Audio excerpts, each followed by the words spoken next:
think it's an example of excellence in Indigenous education because it is something that is long overdue, I feel.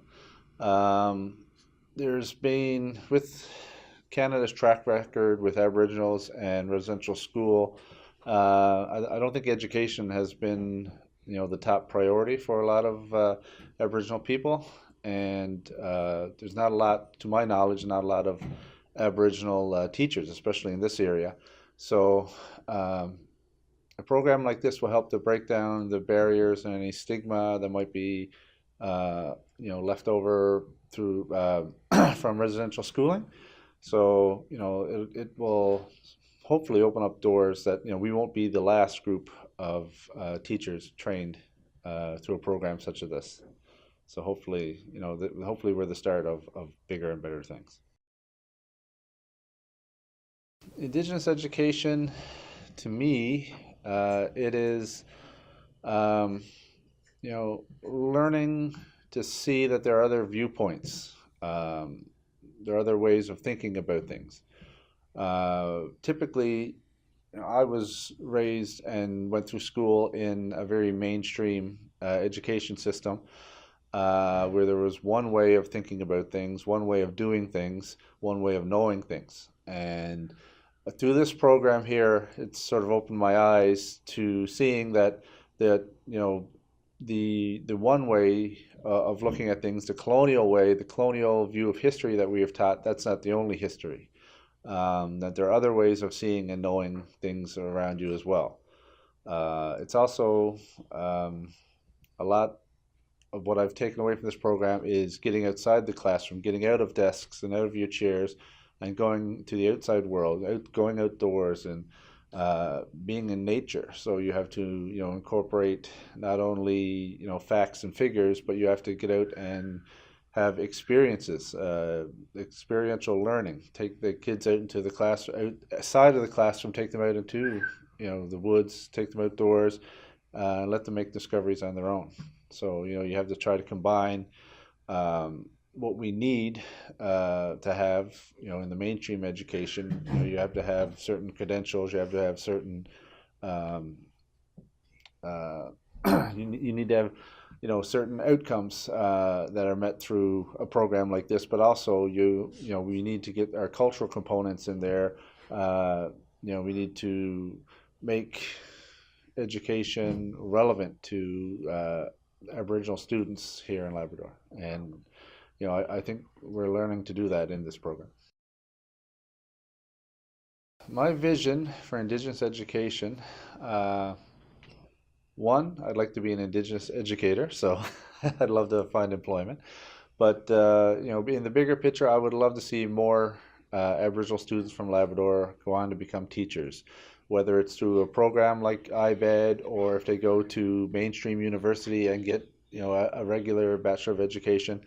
We need more representation in education faculties out there of Aboriginal teachers who understand where Aboriginal students are coming from, who understands this certain needs that Aboriginal students might have. You know, People who understand that the mainstream curriculum doesn't necessarily always fit when you're in an Aboriginal classroom, so they need to know, you know, how to make it fit, what to take away, what to add, where you can put things in, where you can take things out, in order to better reach their students, to give their students a better learning experience, and to, sort of, I guess, also be role models as well, because uh, if an Aboriginal student doesn't see any people that they can relate to in a school, staff-wise, in the teachers, they're not going to see the value of education. But if they got someone from their hometown or even someone from their family who's a teacher, then that person can be a role model. And, the kids would have a different point of view of when it comes to thinking about education and school and learning. I think that, if education is going to be led by Indigenous groups, um, it has to not only have the cultural components, making things culturally relevant to the students, but they also have to keep in mind that when the students graduate high school and they leave their communities, they have to be prepared to go into the outside world. They have to be prepared to go to college or prepared to go to university. So they need those technical qualifications as well, not just learning about your own culture and having experiences out on the land with land-based learning. That's all, that stuff is great, and I think it's necessary, but you really have to strike a balance between making some culturally relevant curriculum, and you have the standardized curriculum. You've got to find the balance between the two so that you're not shortchanging your students in the end, where they would go off to university and not have the math skills or not have the science prerequisites or anything like that they might need out there. So whether Nunatsiavut takes over the education in the future, that's something I believe they definitely have to keep in mind. Is they've got to have a little from column A and a little from column B.